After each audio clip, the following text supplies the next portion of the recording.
Good evening. Thank you for joining us for the Fort Mill Mayoral Debate. I'm Shaw Kuster, Chairman of the Fort Mill Economic Council and one of your hosts. Together with the Town of Fort Mill, the Fort Mill Economic Council, and WRHI 94.3, we are honored to provide you this forum for the voting public to hear each candidate discuss the issues and challenges the Town of Fort Mill faces today and make an informed, educated decision on who can lead us in meeting those challenges going forward. I'd like to also introduce to you our moderator, Patty Mercer. Patty is a media personality and host of Close Up Fort Mill TKK, a live discussion-driven radio program with a focus on relevant issues through a local perspective. In partnership with the Town of Fort Mill, she directs a Strawberry Festival pageant, now in its 7th year, serving as a mentor for hundreds of women, inspiring them daily to elevate the cause before the crowd. Patty.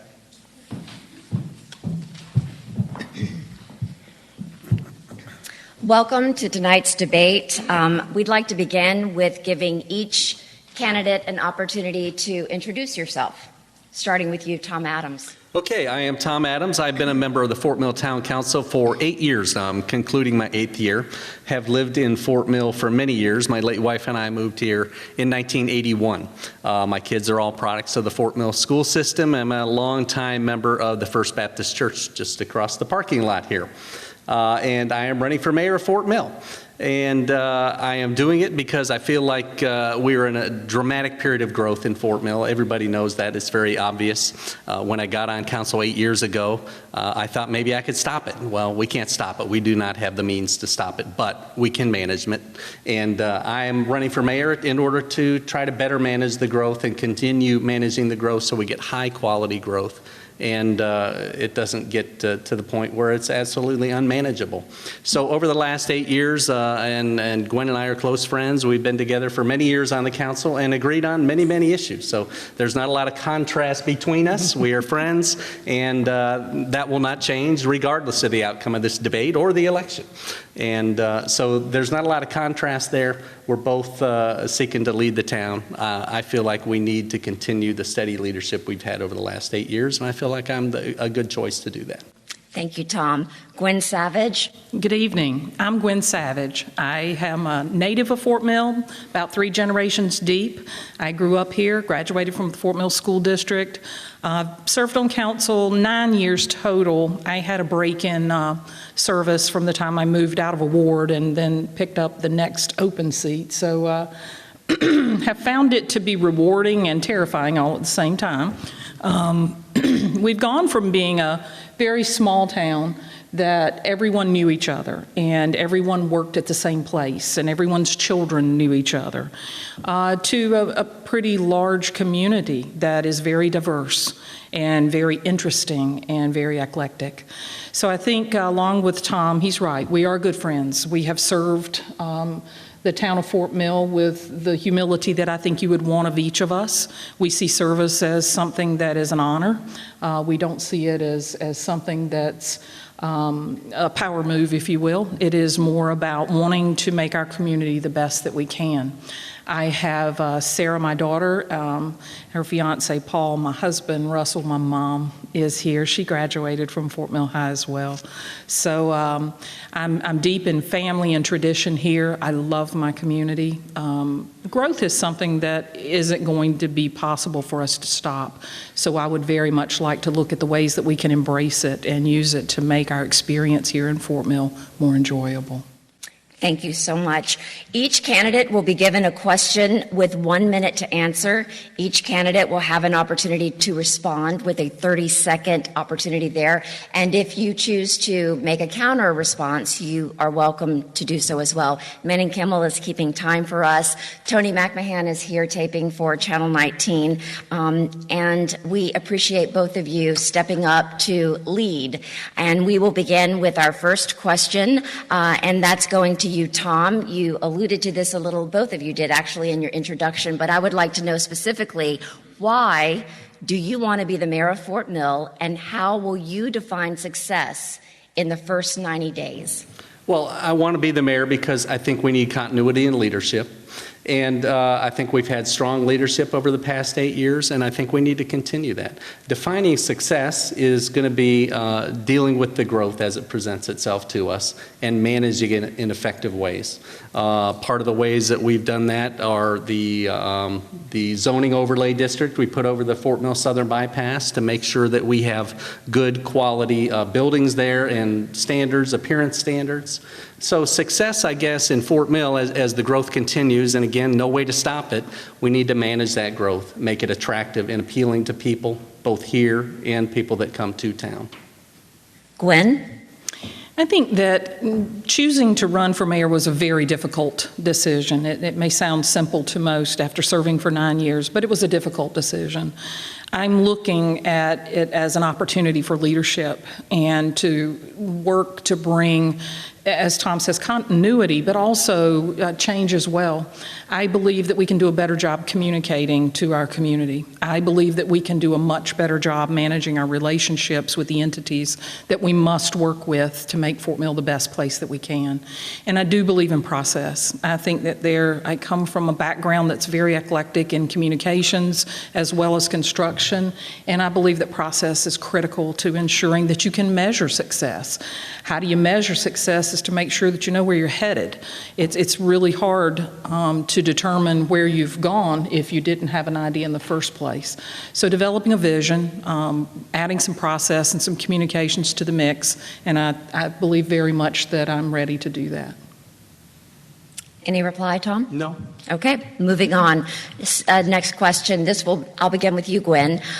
Based on your voting record, you share similar ideas for what is in the best interest of Fort Mill.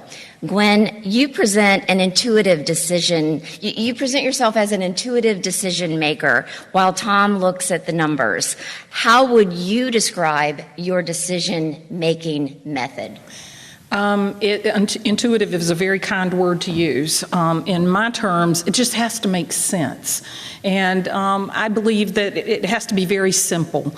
In training for communications, you're taught to talk on a 4th grade level so that everyone will clearly understand what you're trying to communicate. And I think for me, I apply that to most everything in my life. I want every decision to make sense, not just on paper or in a spreadsheet or a model. I want it to make sense to everybody. We are looking at a cross-section of generations that we must serve. We have people that have lived here all their lives in Fort Mill, paid their dues, and then we have young people like my children that want different things in Fort Mill than our ancestors did. So I think it's a very difficult position to be in, but as long as it makes sense, I can do it. Thank you. Tom? I would say, like Guynn, it's got to make sense and it's got to be good for the town of Fort Mill. So as we look at decisions that come before us, we consider those 13,000 people that live within the town of Fort Mill. A lot of people, unfortunately, don't even know where they live. They don't know if they're in the town of Fort Mill or in the county or even in the city of TKK. There's a big disconnect there with where people think that they live. We know what the town limits are, and we seek to do things for those 13,000 people that live within the town limits. So I try to make decisions based on what is best for them. You know, sometimes we make Okay. Do you care to respond? I agree with Tom in that the decision-making is, it's an interesting perception when you look at the mayor has 1 vote, each council member has 1 vote, but collectively we work for the good of the town. We may not always agree with everyone. We seem to vote unilaterally, but we don't always agree, but we do agree that we must lead together. Tom? And I agree with Guynn. So you're going to hear a lot of that. I'm Okay. sorry, but it is what it is. Y'all want to hold hands up there and just swing? Yeah, you're my friend. Sometimes we make decisions based on the circumstances. You know, there's a lot of things that we do that I feel like we're in a kind of a catch-22 regarding like annexation. A lot of the annexation we've had to do over the years, we do because if we don't do that, the property stays in the county. The homes get built anyway. The kids wind up in our schools. The cars wind up on our roads. The people wind up in our parks, and we get no tax revenue for it. That's driving a lot of the annexation. So that's a situation where, okay, what's best for the 13,000 people inside the town limits? What's best is we do those at times. Okay, one thing I would like to ask you both, I'm going off script here. How would you, I believe we'll start with you, Guynn? Sure. Okay, all right. How would you say that you differ from your opponent? The obvious. She has hair. It's all that brain. Okay, that's one measurable fact. Anything else? We've actually been challenged, being asked questions by those that would like to know the differences. And I think instead of pointing out the differences, it's more fair to ask us why we're suited for the position. I do not like a political arena. I am not looking at this as a political arena, but rather as a leadership position. And I do believe that leaders look where they're going and how they might get there, and to take everyone along safely and happily. So I'm not going to find any differences that would matter between Tom and I. We've served together and we'll continue to do so. Tom? And again, I feel the same way. When Danny announced that he was stepping down, Mayor Funderburk, I was afraid that nobody might step up, or somebody inexperienced would step up and offer themselves a position, and then we wouldn't have any opposition to that. So, and that drove a lot of my decision, and I want to lead too, and I feel like service is a privilege. I think it's important for people to be involved in the community they live in. That gives me fulfillment, and that's why I do it. And I think it's important in our community. And, you know, all too often when we have an election in Fort Mill, not a lot of folks run for office, and then not a lot of folks vote. And that's a disappointing thing to me. I think it's important to be involved and offer yourself for public service. So we have two leaders that are stepping up. I'd say Fort Mill is in a good place. Let's move on. Tom, transportation is an issue. Mayor Funderburk and Joe Cronin, they worked on a 10-year comprehensive plan qualifying for grants and pennies for progress funding. Citizens were told it's going to get worse before it gets better. Commercial development like LASH and LPL, senior communities that present no burden to our schools, they're shaping up. We see them happening. Why was there such a push for impact fees? And do you believe that the comprehensive plan was working? And did we give it enough time? That's a very long question. I don't know that 30 or a minute will do it justice, so we'll try to touch it. Transportation, obviously, we have a lot of challenges. We have a lot of pass-through traffic in Fort Mill. A lot of people coming from Union County, North Carolina, go to the interstate. Hopefully, the Southern Bypass will help accomplish pulling some of those people off coming through town. Also, York County doesn't have a lot of east-west connectors. We have north-south connectors. That challenges us traffic-wise, too. So transportation is an issue, and when people say transportation, they talk about traffic. They don't like to sit in traffic. I don't like to sit in traffic either. We currently have, I think it's over $100 million of pennies for progress projects either started or in planning stage or some sort of progress going on this side of the river right now. So yeah, there is light at the end of the tunnel. Yeah, it's going to get worse before it gets better. We saw the growth at the LASH group and LPL Financial coming to town. You know, the town of Fort Mill didn't even know that was coming. We had no seat at that table. We didn't get to say, hey, build a road first. We had nothing to do with any of that. So we have to react to it. Guynn? Okay, I'm going to go down the list that you presented. The comprehensive plan, I've never felt that the comprehensive plan was an end-all, be-all document. I do not feel that it was a plan, but it was rather a baseline that indicated what land was available and what we might put on that land. So I saw it as a go-to document for the people that are paid to go out and look for the type of planning that the town wanted. But yet without a vision, it's very difficult. You can take that plan and you can go out and try to fill every space. So no, I think the comprehensive plan needs work.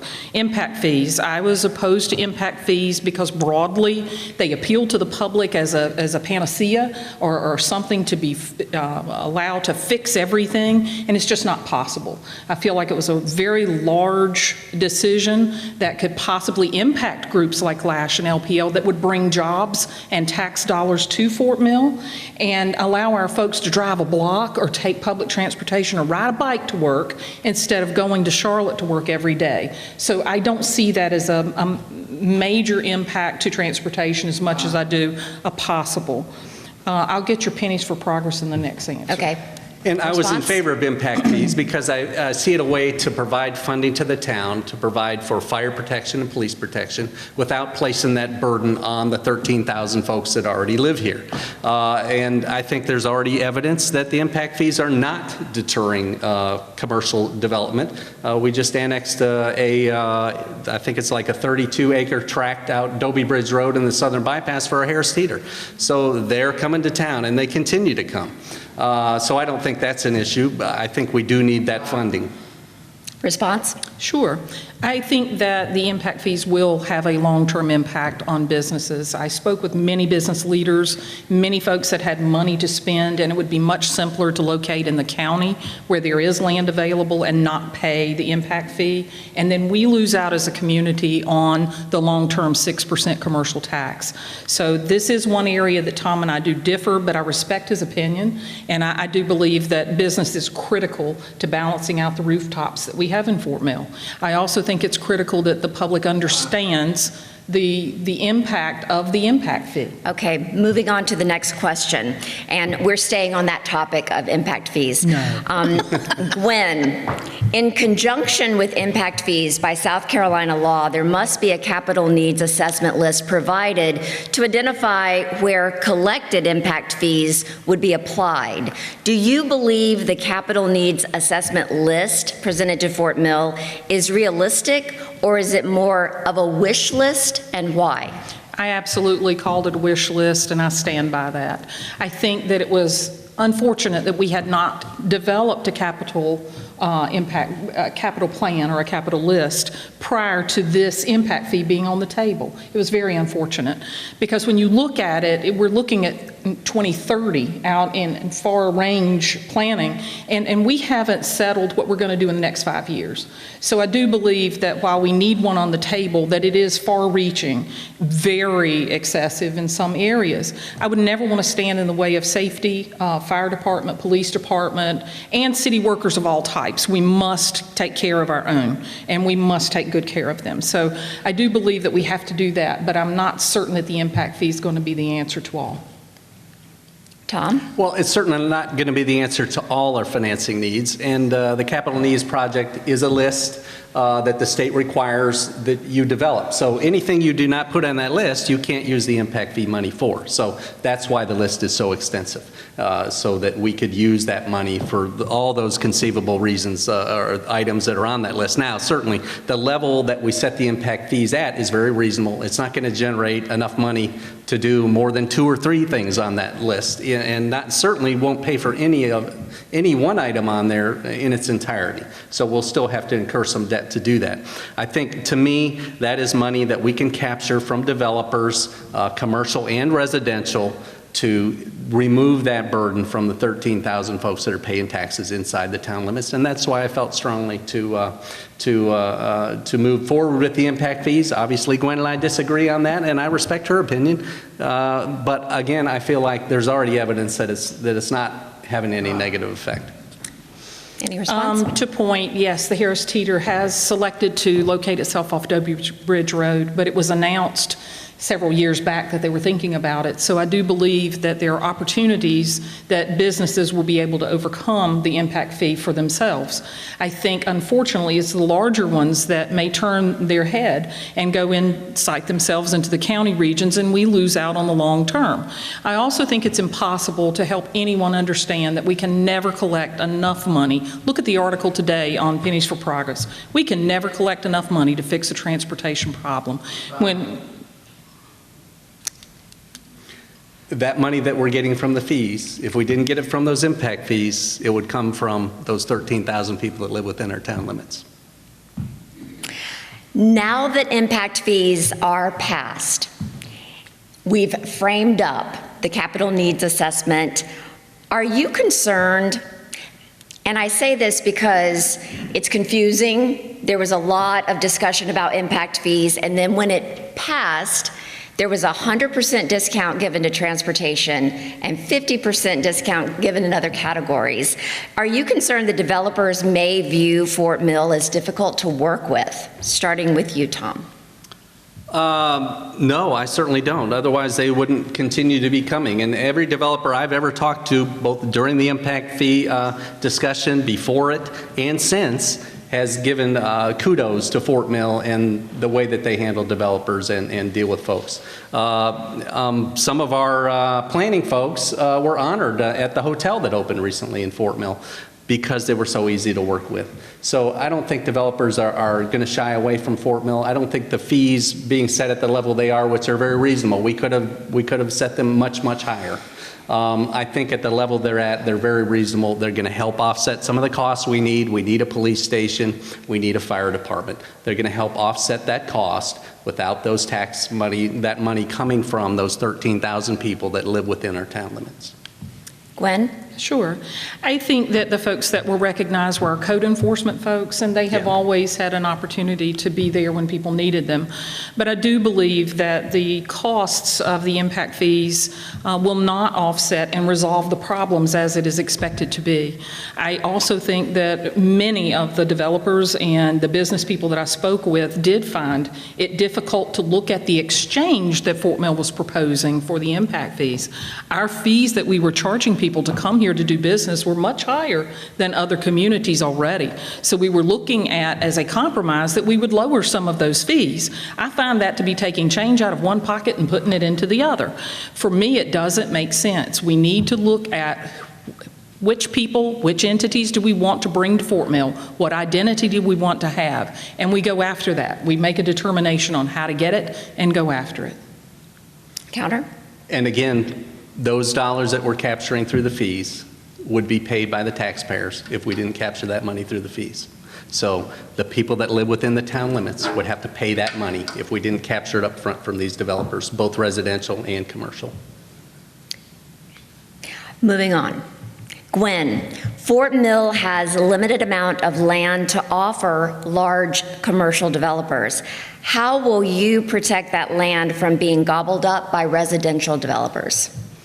That's an interesting question. I think that the law prohibits us from making decisions in certain areas. If it's already zoned for a particular type of development, we would have to go back and discount that that land is no longer available for that type of construction, and that is discriminatory against landholders. So our hands are tied a little bit on what we can and can't do with property that's already zoned.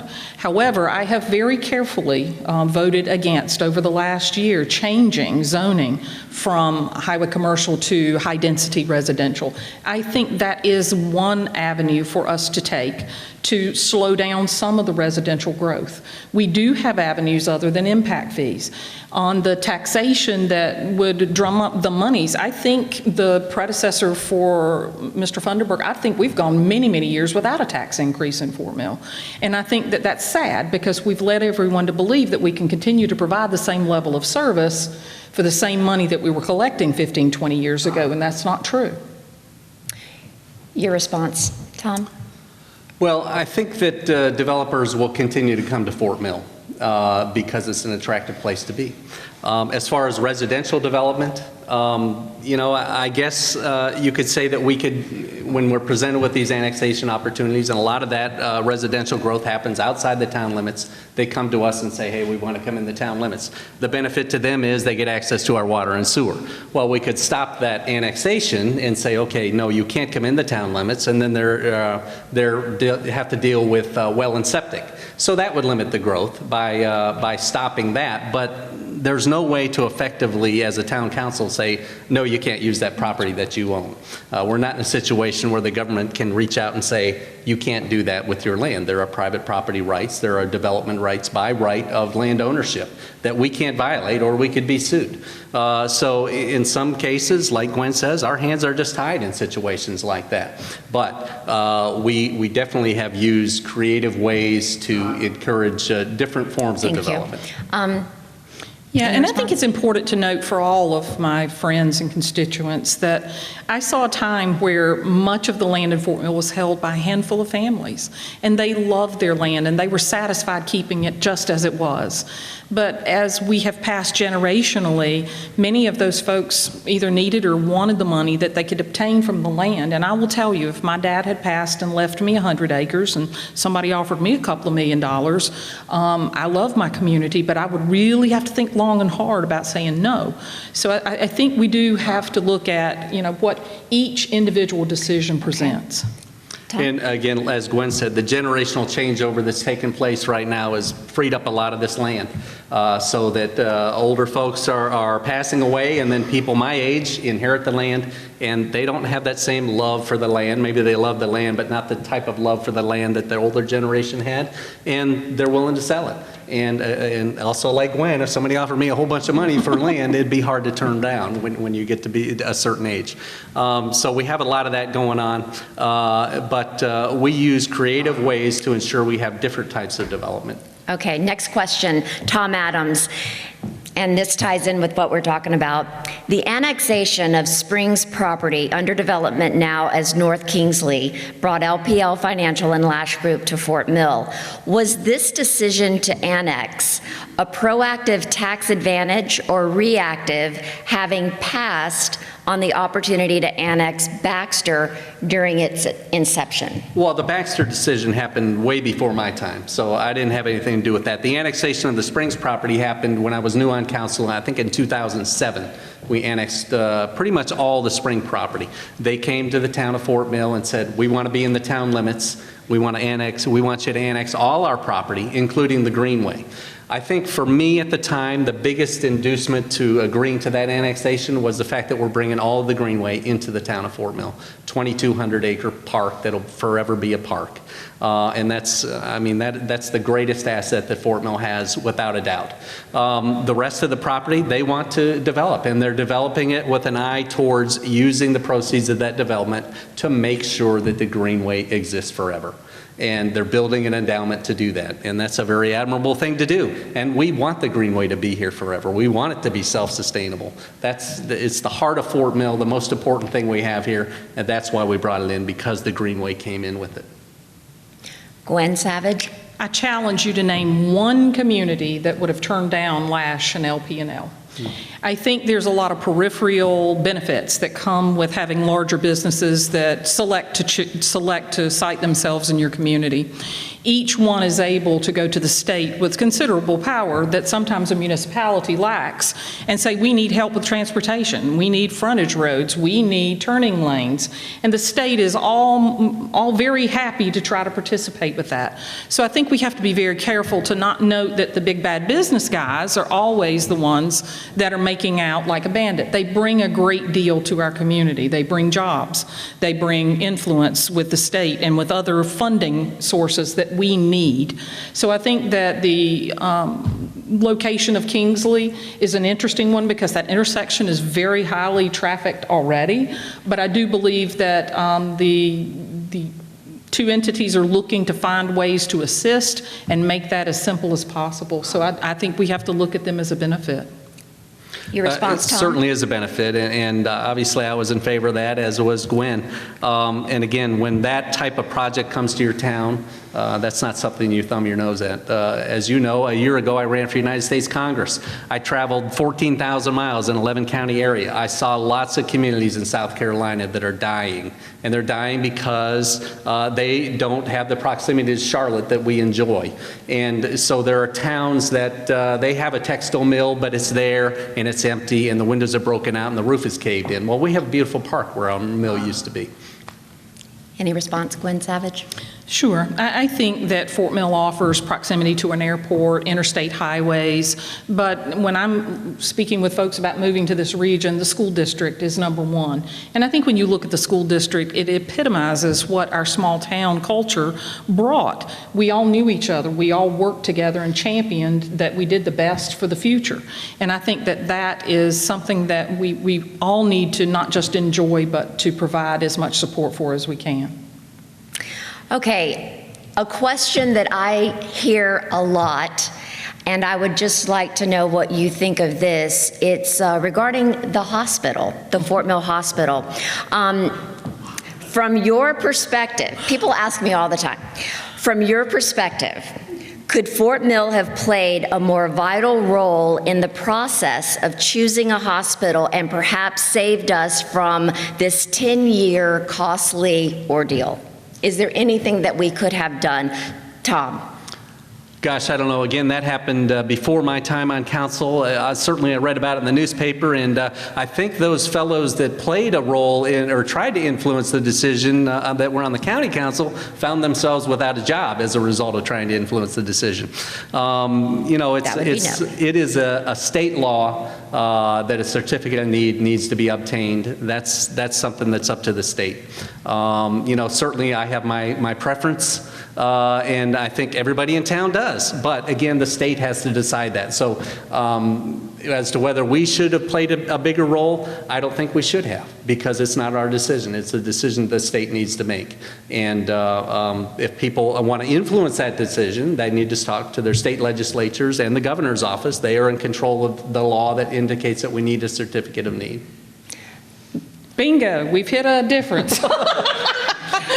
I absolutely think we could have taken a stronger position, because I do not believe in the certificate of need. I do believe that the state is influencing what entity can come to what area and serve. I think Fort Mill's large enough, and the growth rates that we have would support more than one hospital. It was my very first council meeting was the date that we announced that Piedmont was interested in coming to Fort Mill. And I said, where are the other ones? Let's get them too. I do not see any reason that we have to be aligned with one particular hospital. I do agree with Tom. The people that got involved in that decision and tried to force that decision cost us getting a hospital for many years. There is no reason that we could not support more than one hospital, and I understand that the state is about to do away with the certificate of need. And I think that would be a positive. We don't need Columbia deciding what hospital comes to Fort Mill. That makes no sense at all. If both want to build or all three want to build, come on, have at it. It's a free market. They should all be able to come based on the business climate, as opposed to the government in Columbia telling us what we need here in Fort Mill. Guynn Savage?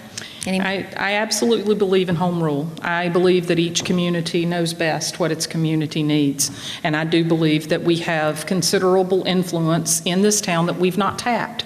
I think that we have a vacuum right now in that we've lost people like Bill Kimbrell, that was so active in our community and going to the state and talking to the right people, that one of the things I prefer to do as mayor is to begin some type of leadership program where we're already getting people groomed to take my place, to take Tom's place, that are interested and not apathetic. Okay, moving on to the topic of developing downtown. Guynn, we'll begin with you. Fort Mill is growing along with the unincorporated areas that surround our town, meaning there is a lot of competition for commercial dollars. The Priority Investment District is looking to develop downtown Fort Mill in the right way. How would you define the right way for the vision of downtown Fort Mill? That's an interesting question. I'm not sure that there is a one-size-fits-all right way. I think that anything that appeals to consumerism on our main street and that adheres to ensuring that it's not glaringly out of place would be welcomed. I was recently in Cape Cod. I looked at some very small communities that were gorgeous, and absolutely we've committed some heinous sins in the past in tearing down some of the beautiful structures that Fort Mill had. We didn't think about that. So I would like to see that vision grow so that I personally would like to see Main Street shut off for traffic. You could open your door and get killed on Main Street. We've got to find a way to relieve the pinch point at the head of Main on traffic. Those are the types of things that I think we can do something about, and they don't require impact fees. I think we need to just have some good soul searching on how can we reroute the traffic and get people to come downtown that everyone will enjoy, such as the two restaurants that have located themselves on Main. Tom Adams? And agreed, traffic is an issue on Main Street. You know, we don't own Main Street. The town of Fort Mill doesn't own it. It's owned by private individuals, own each individual building there. So, and we have done things over the years to encourage different sorts of development there. I think the biggest impact we had on Main Street is when we approved the Greens, the apartment complex that sits at the top of Main Street. That has been a boon for the local businesses there, a lot of pedestrian traffic. So we need to look for ways to encourage pedestrian traffic on Main Street. One of those has got to have to include parking. We need some additional parking there. There's not enough place to park so you can walk to Main Street and enjoy what is there now. So we need to increase pedestrian traffic and get parking availability so that people can get out of their cars and walk to Main Street. What a beautiful problem to have, looking for parking on Main Street. I've lived through the times when I never dreamed that we would have that issue to deal with. But we do indeed right now have some folks on Main Street that are pulling in crowds of people. And I think that if everyone will support business, buy locally, shop locally, support the people that are willing to invest in our community, then our community will grow as it should. Any further comment, Tom Adams? Well, yeah, we do have some lovely stores there. I think a Main and Gray, and we have 2 really nice restaurants there now. Crossings. So I think that process is beginning, and we certainly want to encourage it to continue. Okay, Tom, you alluded to this just a minute ago, so I'm going to follow your lead and ask this question.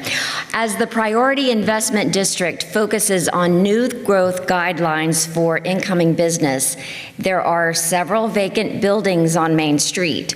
Do you believe those privately owned locations should be held accountable to the same guidelines as new business on Main Street?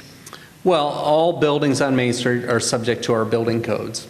So, and we certainly in areas of Main Street have enforcement problems there where we have to do things to encourage the property owners to meet the building codes that we have in place. So yeah, I think the vacant businesses, they need to keep their buildings up to code just like an occupied building.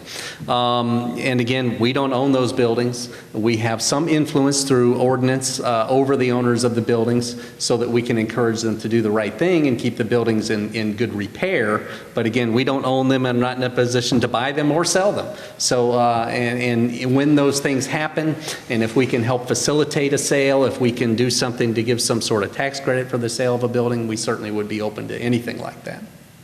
Thank you, Tom. Guynn Savage? I think everybody should be held accountable to the same rules. I think if you have a building and it's in disrepair and the guy next to you just spent a fortune putting a brick face and has an international responsibility for like the bow tie shop, then I think everybody should be held to the same accountability. You do have a responsibility as a business owner in Fort Mill.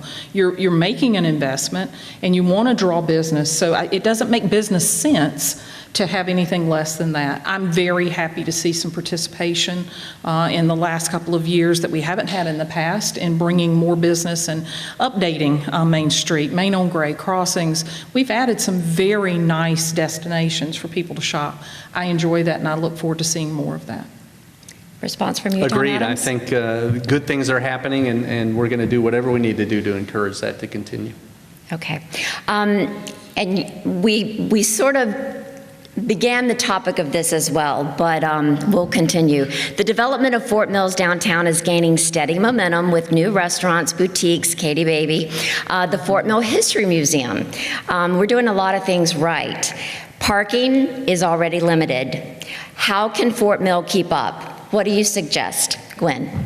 I think we're looking already at some options. Land is certainly not something we see a surplus of around here, but we do have some options, and we have some good business partners that I hope that in the near future we'll be able to secure some additional parking. I also think it's a long shot, and I hate even throwing it out there, but 8 years ago we talked about mass transit, and we talked about ways to ensure that people can get to downtown. If we're seeing some developments that we could have a walking path, a bike path, a golf cart path, God forbid. But I think we could help folks get to the downtown area and enjoy it a little more if we just put our minds to it. Tom? And yeah, property is limited. The Hinson property, the tract where the Veterans Park is a prime piece of property, and that's under the control of the town. So we have looked over the years and continue to look for ways to utilize that property for additional parking that's needed. We've talked many times about a bridge over the railroad, so somebody could walk from there over the railroad tracks and not have to walk down to the bottom of Main Street. Didn't and then we up have the one hill. of those in the past? There was many years ago, before my time. There was a pedestrian bridge Yeah. that connected the area where the Henson property is in the back of Main Street because there was a hotel at the end.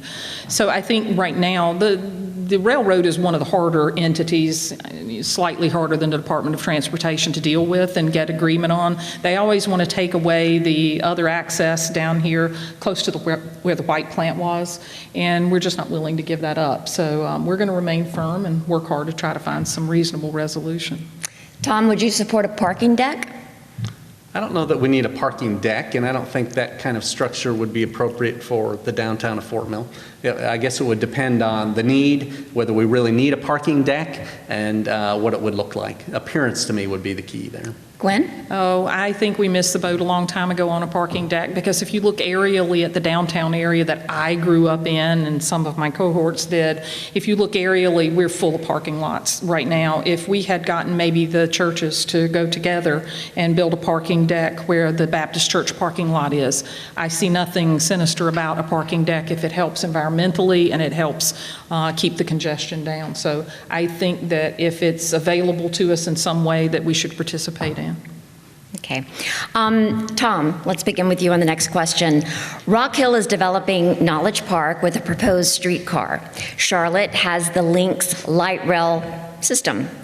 What means, if any, of public transportation do you envision for the future of Fort Mill? Well, long-term, it'd be lovely if the light rail that begins in Pineville began in Fort Mill. I think it would be used, and it would be a great boon for the area. The commuters that work in uptown Charlotte that live in Fort Mill could stay here and walk to the train. Now, that's really, really expensive. We're talking billions and billions of dollars. That's probably not going to happen in the lifetime of anybody that is in this room at this moment. But that long-term, that is what I would love to see. You know, barring that, and again, that's really expensive. The federal government would need to be involved in that, and that would just be a horrible, horrible deal.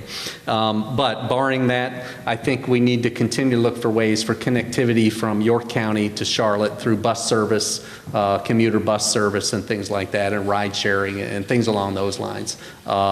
You know, the rail line, again, that would be a lovely thing if we had a parking deck out where maybe US Foods is and people could park there and ride the rail into Charlotte.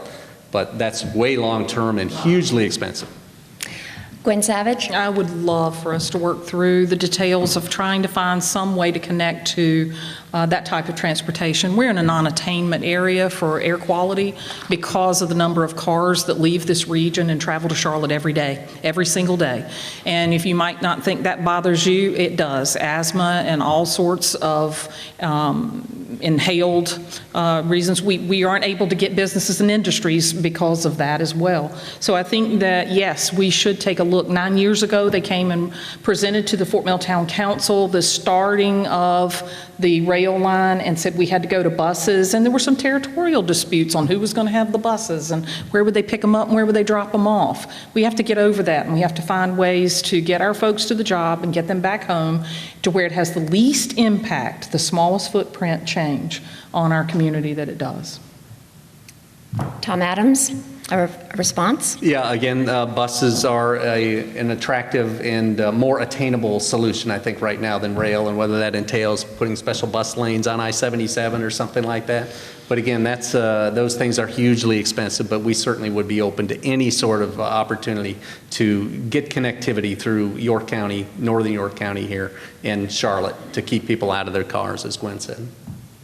Any response? Pay me now, pay me later. I think expense is really determined on what you're willing to do.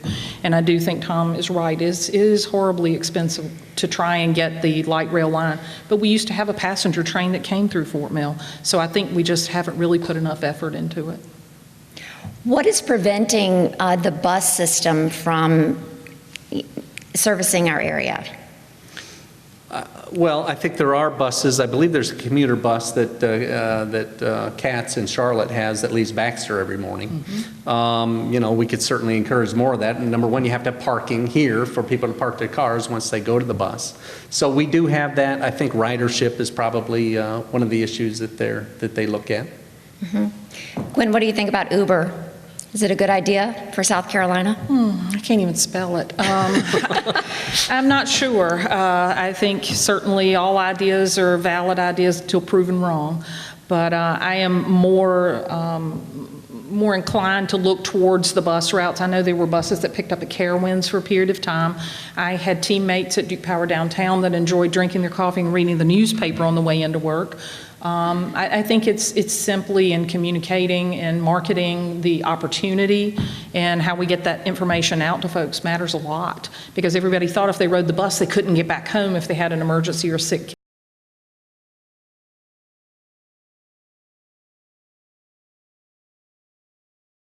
Is out there. Any response about Uber, Tom? I have the app on my phone. And I've used it in cities sometimes when I go travel. Okay, let's talk about Fort Mills Town Council. There are 3 open seats this election, only 1 person per seat filed, which means they will by default serve on Town Council. What does this lack of interest in serving on Fort Mill Town Council say to you, Guynn? It is a shame. I find it absolutely shameful that we don't have people interested enough to step up and spend a little bit of their time, but we have so many that are willing to complain about anything that doesn't suit them. I know that sounds harsh, but it's the way it is. I believe wholeheartedly that you have a responsibility as a citizen to get out there and understand what's happening in your community and to vote, to determine what those issues are and to vote. Voting is a privilege. It is not something that is just haphazardly taken. Many people before me expended their life to give me the right to vote. I think everyone should. I have run 3 times unopposed. That's really sad. That's really sad. I'd like to see more interest. Again, I'd like to start some type of, I know Mayor Funderburk was big on volunteerism. I'm going to be big on leadership. I'd like to have a leadership forum, much like York County, so that we can start grooming people to not only be interested, but be proficient to step into these roles. Tom Adams? I wish I was unopposed right now, but We can fix that. but no, I agree with Guynn. You know, it is a lot easier to sit out in the gallery and throw darts than it is to be up there catching them.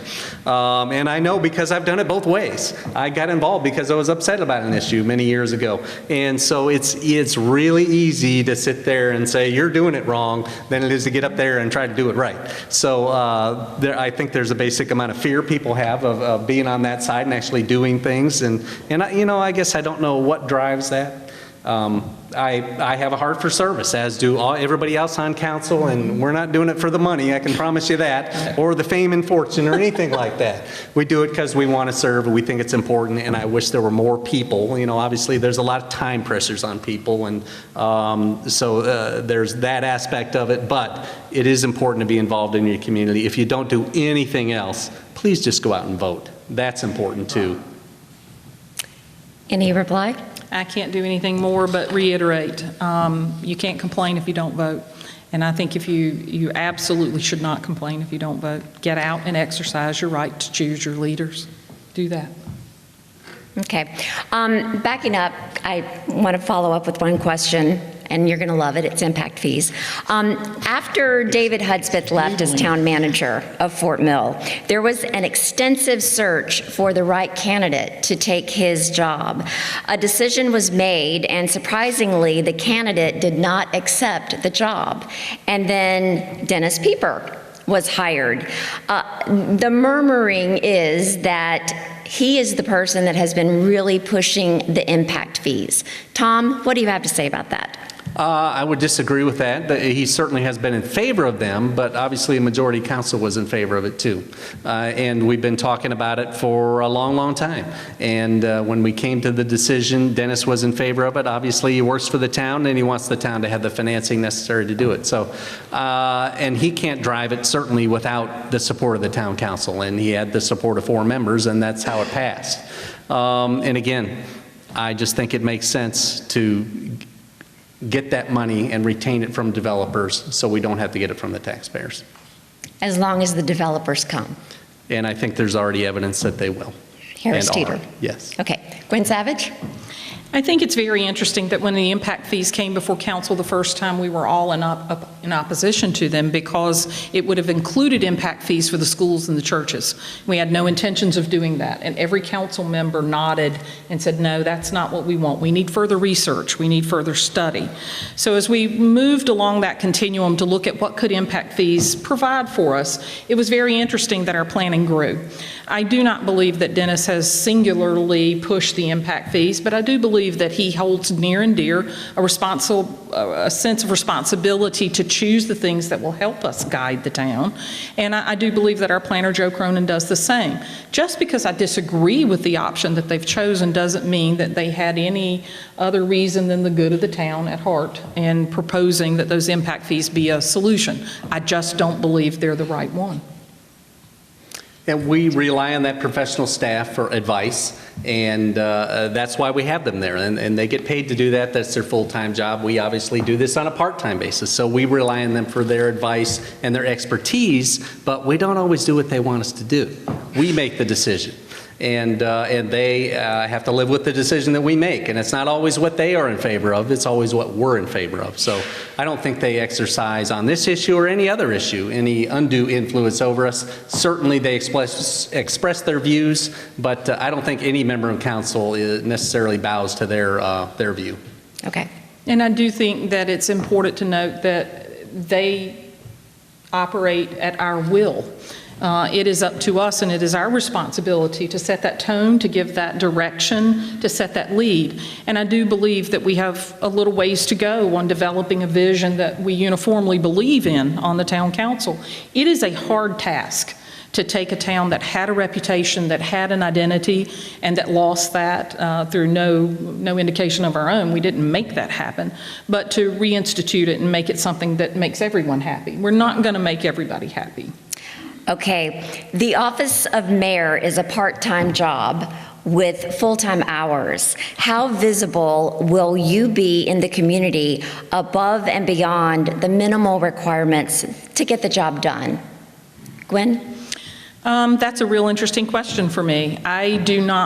I'm not looking at that position as a figurehead. I'm not looking at the position to have a big badge that says Mayor of Fort Mill and I show up at every event and shake hands and pat babies. I think that's a necessary evil of the position. I'm looking at it more as a position of leadership and to try and help guide our council and our community into decisions that are appropriate.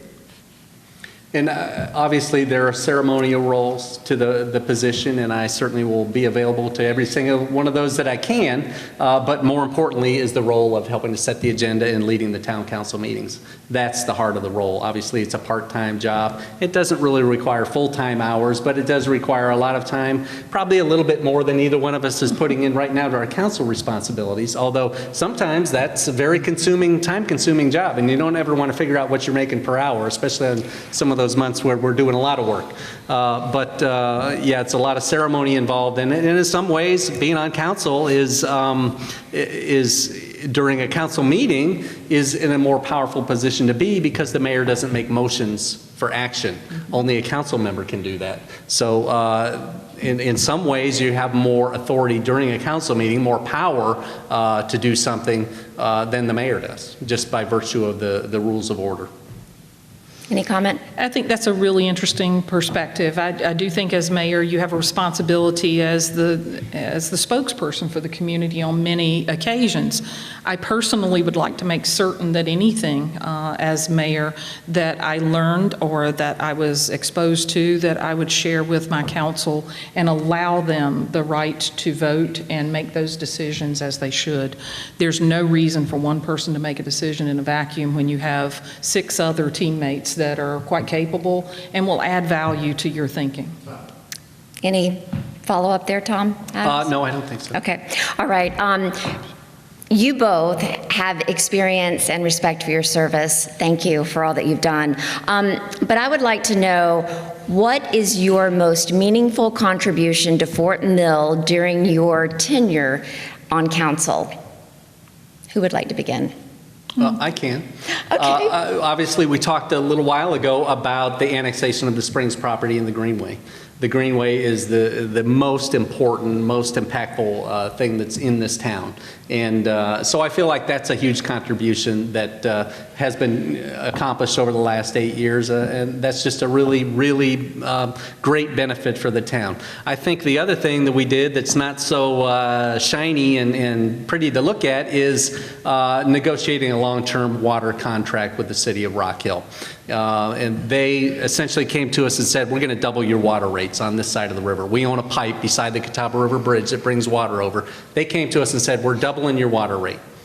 So we said, well, we don't want to do that. We're going to build our own water plant. They said, you can't build a water plant. Well, we walked down the path toward building a water plant, and we were going to build it and found out that we could do it. It was going to be cost effective, and we could do it and still sell water to people on this side of the river for cheaper than what Rock Hill was going to charge us. Anyway, long story short, as we got closer to building that plant, they backed off and changed their price, and now we have a long-term agreement. Again, not nice and shiny and pretty to look at like the Greenway, but very important. Thank you, Tom. Guynn? I think my greatest contribution would be that I'm not afraid to ask questions. I'm not afraid to go against the grain. I'm absolutely determined that we find better ways to negotiate. We have had a tendency in the past to get an answer. Somebody wants to sell us something and it's too high, and we go, no, I'm sorry. And I do believe that we need to go back to the table and say, not at that price, but how about this one? I do think that my encouragement for us to move outside those confines of being in a matriarchal society that we've had for many, many years, we have to learn to walk, and we have to learn to talk, and we have to learn to negotiate and manage those partnerships in a way that we haven't in the past. And I do think that the encouragement to develop that vision and to add those processes and to get everyone in that position to recognize we should be negotiating is my greatest contribution. 30 seconds, closing comments. Tom Adams? Closing comments. Well, thank you for having us here tonight. Thank you for the folks that did show up, although I wish more people were here. Hopefully people will listen and watch it on Channel 19, and I encourage everyone to go out and vote. And again, no matter what happens, Guynn and I will remain friends. Guynn Savage, closing comments. I second that. Tom has given much of his time and effort, and I look to him for his opinions. I think civil discourse is something that's missing in society today. We oftentimes find that we're unable to talk to one another about differing ideas without holding up or getting defensive, and I very much would like to see us move towards an ability to talk about the differences such as impact fees in a manner that we learn from each other. I look forward to the opportunity to leading Fort Mill, and I thank you for having us tonight. Thank you both so much for an informative discussion. You both are so knowledgeable. We appreciate your service. And yes, let's just encourage everyone to vote and get involved in the issues. And thank all of you for being here tonight, too. I'd like to turn it over to Shaw Kuster. He is the chairman for the Fort Mill Economic Council. And here you go, Shaw Kuster. Appreciate it. I'd like to first of all thank both Guynn and Tom for being here this evening. They did a great job. Thank you for coming out on Tuesday evening and doing this. It was a good long hour. I know you guys have been hammered by Patty's questions, but thank you so much for doing that. We'll also thank St. John's Methodist Church for having us. We appreciate their support they've done here for us this evening. It's also been a great pleasure and honor to host the event with you all. And the Fort Mill Economic Council looks forward to working with you next year in 2016. So again, hopefully you will work with us closer. We want to help you guys out as much as we can. So thank you so much. I'm going to turn over to Matting now. Mr. Kimmel. Thank you, sir.